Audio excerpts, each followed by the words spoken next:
네, 안녕하세요. 이광현 한의사입니다. 오늘은 항상 우리를 괴롭히는 기침 가래에 대해서 한번 알아보도록 하겠습니다.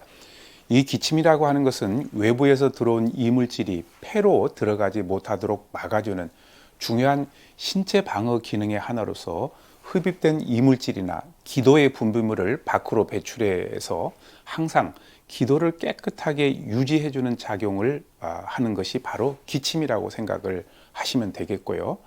이 가래라고 하는 것은 건강한 사람은 기관지 점막에서 하루에 100cc 정도의 점액이 분비가 되는데 이 분비물을 무의식적으로 삼켜버리기 때문에 보통 때는 가래라는 것을 의식하지 못하죠.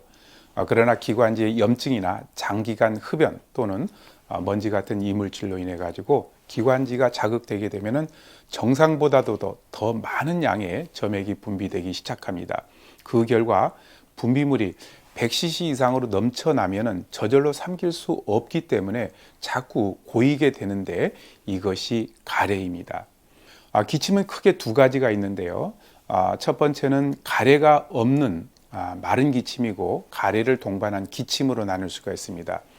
가래를 동반하지 않는 마른 기침은 먼지나 알레르기성 물질, 화학물질, 온도 변화, 환경 변화 등에 대해 가지고 기도가 자극되어 가지고 일시적으로 발생하는 경우가 많습니다. 두 번째, 가래를 동반한 기침 같은 경우는 대부분 기도나 폐에 근만성 염증 변화가 있는 경우에 많이 나타나죠. 또 질병에 따라서 가래의 양상이 달라지기 때문에 질병 진단에 중요한 근거가 되기도 합니다. 이렇게 기침 가래가 있을 때 그 증상별로 맞춤 민간요법은 어떻게 하는 것이 좋은지 한번 알아볼게요. 감기도 그때그때마다 증상이 매번 달라지기 때문에 무턱대고 좋다고 하는 민간요법을 따라하기보다는 증상별 맞춤 민간요법으로 감기나 기침, 가래, 고통으로부터 벗어나는 것이 좋습니다. 초기 감기에는 칡차가 도움이 되는데요. 칡을 한방으로는 갈근이라고 부르는데 조선왕조 실록에 보게 되면 얼굴과 눈의 풍열증으로 열나고 가려움이 심해서 힘들어 하셨던 고종 황제의 병을 칡으로 치료했다라는 그런 기록이 남아 있습니다. 이 갈근의 플라보노이드 성분 같은 경우에는 관상동맥을 확장시키고 경련을 억제해주는 그런 작용을 가지고 있습니다. 또 뇌혈관을 개선시켜 가지고 두통이나 뒷목이 뻣뻣한 것을 풀어주고 혈압을 낮춰주는 효과도 있죠. 또 피부의 혈관을 확장시켜서 열을 낮춰주는 효과도 있습니다. 칡차를 만드는 방법은 칡 40g에 생강 5조각 대추 한 10개 정도 넣고 물 1리터 1000cc 정도 넣고 약한 불로 1시간 정도 달여가지고 그 물이 반절 정도 줄어들게 되면 건더기는 버리고 그 물을 하루에 여러 번 이렇게 차처럼 복용하면 좋습니다. 그 밖에도 칡차는 술을 마시고 난 뒤에 주독을 풀어주는 효과가 있고 코가 막히고 재채기가 멎지 않는 알러지성 비염에도 효과가 뛰어납니다. 자, 목이 아프고 기침 가래가 심한 경우, 이런 경우에는 도라지를 잘 활용을 해보면 도움이 많이 됩니다. 요즘 감기 보면은 기침 가래가 많으면서 목이 아프다라고 얘기를 하시는 분들이 많은데 이럴 때는 도라지 감초차가 도움이 됩니다. 도라지를 한의학에서는 길경이라는 약재로 부르는데 동의보감에서는 길경은 폐로 들어가 가지고 가래를 사귀고 기침을 먹게 하는 탁월한 효능이 있다라고 이렇게 기록을 해놓고 있습니다. 도라지의 꽃말 영원한 사랑처럼 도라지는 기관지를 튼튼하게 해주는 아주 좋은 약재입니다. 우리가 도라지를 먹어보면 쌉쌀한 맛이 나는데 그것은 사포닌 성분 때문인데 바로 이 사포닌은 인삼의 주 성분이기도 한데요. 우리 인체의 면역력을 강화시켜 가지고 각종 질병과 감기를 예방하는 데 아주 효과가 뛰어납니다. 사포닌은 기침을 가라앉히는 진해 작용과 호흡기 내 점막의 점액 분비를 늘려가지고 가래를 사귀는 효과가 뛰어나고 염증을 줄여주고 가래가 잘 배출될 수 있도록 도와줍니다. 그래서 기침 가래뿐만 아니라 평소에 담배를 많이 피워가지고 기관지가 안 좋으신 분들, 또 공기가 좋지 않은 데서 일하시는 분들, 특히 도로에 매연을 어쩔 수 없이 마셔야 되는 기사님들에게는 무엇보다도 좋은 음식이자 약재입니다. 도라지가 미세먼지에도 아주 좋습니다. 인체로 먼지가 유입이 되면 그 먼지는 기관지를 타고 폐를 향해 내려가게 되는데, 이때 인삼의 주 성분이기도 한 도라지의 사포닌이 기관지의 점액 분비를 왕성하게 하고 가래를 묽게 만들어서 폐로 가는 먼지의 양을 줄여줍니다. 일주일 동안 도라지를 꾸준하게 먹게 되면 폐 기능이 적게는 10%, 많게는 16%까지 향상된다라는 논문이 나와 있을 정도입니다. 자, 그러면 이렇게 좋은 도라지를 어떻게 먹는 것이 좋을까요? 도라지 차나 도라지 반찬을 많이 해서 드시면 좋고요. 아니면은 얇게 도라지를 썰어 가지고 그것을 유리병 같은 데다 넣고 거기에다가 꿀이나 황설탕을 켜켜이 재어두고 한 달 정도 지나게 되면은 노란 엑기스가 우러나오는데, 기침이 날 때마다 따뜻한 물 한 컵에 도라지 엑기스 2스푼이나 3스푼을 타서 드시면 좋습니다. 우리가 기침 감기가 있을 때 소화기 장애를 느끼는 경우가 많습니다. 이것을 비위장형 감기, 그러니까 소화장애 감기라고 하는데, 이때는 무가 도움이 많이 됩니다. 지중해가 원산지인 무는 이집트 피라미드를 만드는 노동자들의 건강식으로 보급되었고요. 우리 선조들은 무를 흔히 밭에서 나는 인삼이라고 불렀고, 무를 많이 먹으면 속병이 없어진다라고 했습니다.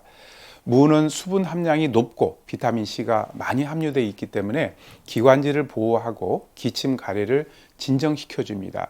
천연 소화제인 무에는 단백질과 전분을 소화하는 소화효소가 많기 때문에 오랜 기침으로 입맛이 떨어지고 소화가 잘 되지 않고 체력이 떨어졌을 때도 많은 도움이 되죠. 무를 먹는 방법은, 무는 생으로 먹는 편이 좋습니다. 무의 유효 성분인 비타민C와 디아스테제는 열에 약하기 때문에 열을 가해서 조리하는 과정에서 일부 영양분이 소실되기 때문에 그렇습니다. 또 무의 디아스테제와 비타민C는 껍질 부위에 많이 있기 때문에 껍질채 같이 먹거나 요리를 하는 것이 좋습니다. 만드는 방법은 무를 얇게 원형으로 썰어 가지고 유리병에다가 이제 이렇게 한 장씩 넣고 그 사이에다가 켜켜이 흑설탕이나 꿀을 뿌려 가지고 밀봉한 다음에 일주일이나 한 열흘 정도 지나면은 노란 무 시럽이 완성이 됩니다. 기침이 날 때마다 무 시럽 한 스푼 정도를 입안에 머금고 있다가 삼키거나, 아니면은 따뜻한 물 한 컵에 무 시럽 3스푼 정도를 타서 드시는 방법도 좋습니다. 자, 우리가 만성 기관지염으로 기침과 가래가 심할 때는 배가 도움이 많이 됩니다. 배를 한자로 리라고 하는데, 이는 이로울 리자와 나무 목자가 합쳐진 글자로 사람에게 이로운 나무라는 의미입니다. 그리스 역사학자 호머는 배를 신의 선물이라고 했습니다. 배는 알칼리성 식품이고 88%가 수분이고 성질이 서늘해서 열을 내려주고 기관지의 점막을 부드럽게 하고 면역력을 강화시켜 주기 때문에 기침 가래가 심한 환자에게 아주 좋습니다. 이 배에 들어있는 루테올린 성분은 항염증, 항알레르기, 항산화 효과가 뛰어나서 기침과 가래를 감소시켜주고 미세먼지와 중금속 배출을 돕습니다. 오래된 기침으로 미열이 있으면서 가슴이 답답하고 가래가 잘 떨어지지 않는 감기 환자에게 좋죠. 배를 이제 이분고라는 약을 만들어서 먹는 방법인데요. 이 동의보감에 나와 있는 방법입니다. 이분고는 배와 함께 포도당과 단백질, 다양한 미네랄 성분이 풍부한 꿀을 이용해서 만드는 처방입니다. 어린아이부터 어르신들까지 누구나 먹을 수 있는 호흡기 보약의 대명사라고 할 수 있는데요. 이 배의 윗부분을 1cm 정도 도려내 가지고 뚜껑을 만들고요.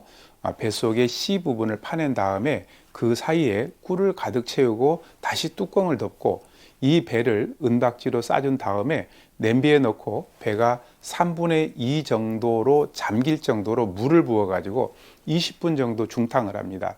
배가 뭉근히 익을 무렵 그것을 꺼내 가지고 망에다 넣고 즙을 짜서 드시면 좋습니다. 만약에 이 방법이 너무 번거롭다 싶다면 그냥 배를 강판에 곱게 갈아서 드시기만 해도 기침 가래에 많은 도움을 줄 수가 있습니다. 또 기침 감기가 있을 때 은행이나 맹문동차가 좋습니다. 우리가 이제 한번 기침을 시작하게 되면 얼굴이 빨갛게 될 때까지 연속적으로 기침을 하고 또 목에 끈적끈적한 가래가 붙어서 잘 뱉어지지 않을 때는 은행 맹문동차가 좋은데요. 은행은 폐의 기운을 진정시켜서 기침을 가라앉게 하고, 맹문동은 폐와 기관지를 촉촉하게 해줘 가지고 가래를 사겨주는 효능이 있기 때문입니다. 은행 20개, 맹문동 20g을 넣고 물 1000cc 정도 넣고 1시간 정도 달여 가지고 물이 이제 반절 정도 줄어들게 되면은 그 물을 여러 번 그냥 차처럼 복용하는 방법이죠. 자, 우리가 감기 예방에는 유자차가 도움이 많이 되는데요. 우리가 이제 겨울에 유자차 많이 드시죠? 특히 유자는 비타민C가 풍부해서 피로 회복과 감기 예방에 효과가 아주 좋으니까요. 평소에 유자차를 자주 마셔 주는 것도 좋습니다. 그런데 유자의 좋은 성분은 껍질에 많이 들으니까 유자차를 드실 때는 유자청까지 같이 드시는 것이 좋습니다. 자, 이렇게 기침 가래에 좋은 한방 처방은 바로 소청룡탕이라는 처방입니다. 소청룡탕은 기침 가래 콧물이 심한 초기 감기에 아주 효과적이고, 알러지성 비염이나 축농증, 천식에도 광범위하게 쓸 수 있습니다. 소청룡탕은 마황이 주 약재인데요. 이 마황은 기침 가래를 없애주고 기관지 확장을 돕고, 바나는 기침을 억제하면서 가래를 없애주고, 계주는 혈관을 확장시켜 가지고 몸을 따뜻하게 해주고, 감초는 기운을 생기게 하고 긴장된 폐 기능을 풀어주고, 건강은 몸을 따뜻하게 합니다. 이것이 이제 소청룡탕 처방인데요. 이 중에 이제 마황이란 약을 제가 아까 말씀드렸는데, 이 마황에는 에페드린이라는 성분이 들어있어서 이 자율신경을 흥분시켜 주기 때문에 우리가 많이 복용을 하게 되면은 불면증과 막 가슴이 뛰는 증상, 예민한 증상을 유발할 수 있기 때문에 이 소청룡탕을 쓸 때는 반드시 한의사 선생님과 상의를 꼭 하셔야 됩니다. 오늘은 기침 가래에 대해서 알아봤습니다. 감사합니다.